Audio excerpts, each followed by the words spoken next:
परम पूज्य आचार्य श्री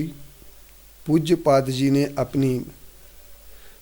पंचगुरु भक्ति के अंतर्गत यह बताने का प्रयास किया है कि पंच परमेष्ठी जो होते हैं वो पंच परमेष्ठी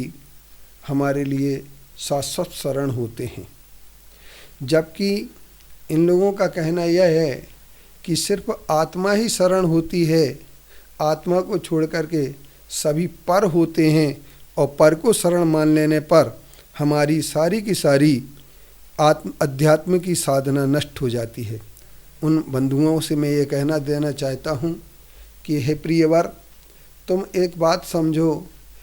कि पंडित जयचंद जी छावड़ा जी ने लिखा है, शुद्धात्म और पंचगुरु जग में शरणा दोए, मोह उदय जी के वृथा आन कल्पना हुए। एक शुद्धात्मा अगर शरण है तो दूसरे पंच परम गुरु भी शरण हैं। इस बात को लेकर के संपूर्ण आगम में यह बात बार बार दोहराई गई है कि पंच परम गुरु शरण होते हैं और पंच परम गुरुओं की शरण लेने से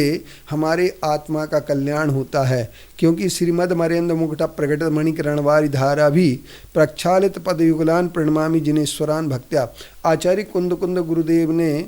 भी स्वयं यह अपने हर मंगलाचरण में 5 परमेष्ठियों के लिए शरण रूप में स्वीकार किया गया है। और इसके उपरांत आचार्य कुंद कुंद देव की उस पंचगुरु भक्ति के अंतर्गत भी यह कहा गया है कि उन्होंने उस पंचगुरु भक्ति में कहा है कि जो हमारे पंच परमेष्ठी होते हैं उन पंच परमेष्ठी की शरण लेने पर हमारे आत्मा का निश्चित तौर पर कल्याण होता और मोह का नाश होता है। और ये आत्मा आश्रव 2 प्रकार, आश्रव की क्रिया के अंतर्गत भी 5 परमेष्ठी की पूजा भक्ति उपासना करने वाला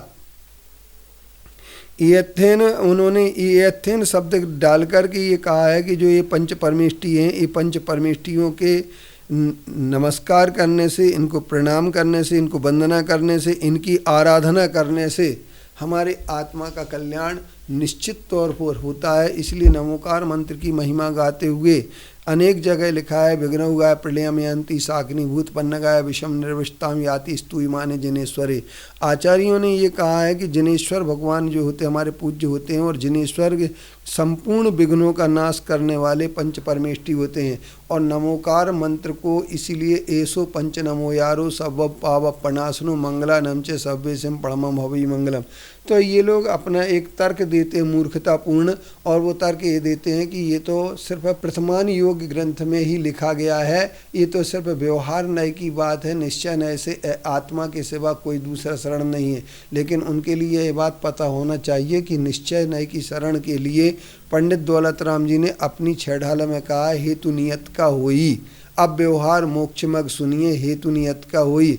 अब व्यवहार मोक्ष मार्ग को सुनिए जो नियत हेतु अर्थात अर्थात निश्चय का हेतु होता है, निश्चय का कारण व्यवहार होता है। इसलिए व्यवहार पंच परमेष्ठी के माध्यम से ही हम आत्मा की शरण में जा सकते हैं, और बिना पंच परमेष्ठी के आराधना किए बिना कोई भी आत्मा की शरण में न गया है, न जा सकता है, न जाएगा। इसलिए हम ये कह सकते हैं कि आत्मा को शुद्ध आत्मा की उपासना करने की बात सोचने वाले लोग अपने इस विषय को भी स्पष्ट कर लें कि पंच परमेष्ठी गुरु की शरण क्या है। अष्टपाहण के मोक्ष पाहण और भाव पाहण ग्रंथ में कई ऐसी गाथाएं हमें उपलब्ध होती हैं जो गाथाएं ये बात कहती हैं कि पंच परमेष्ठी है हमारे लिए शरण है, और पंच परमेष्ठी की उपासना करने के से ही मोह रूपी बेली का नाश होता है। इसलिए कहा है, जो जानदि अरहंते दब्बत गुणत पज्यते हम सो जानदि अप्पानम मोह खलु तस्लयम। जो अरहंत को द्रव्य गुण और पर्याय से जानता है वही अपनी आत्मा को जानता है, उसके ही मोह का नाश होता है। जो पंच परमेष्ठी की शरण में जाता है उसके ही मोह का नाश होता है। जब तक पंच परमेष्ठी की शरण में नहीं जाता है तब तक मोह का नाश नहीं होता। आगम के इस अभिप्राय को एक ताक में रख करके जिन्होंने सिर्फ आत्मा की शरण ही मानने की बात सोची है, वे लोग कई जगह से अपने आप को मोह की सिद्ध कर लेंगे, और वे मोही ही सिद्ध होते हैं। क्योंकि एक बात है, जम किंच विचिंतन तो निरीवृत्ति हवे जदा साहू लद्दू नयत्तम तदाहु तम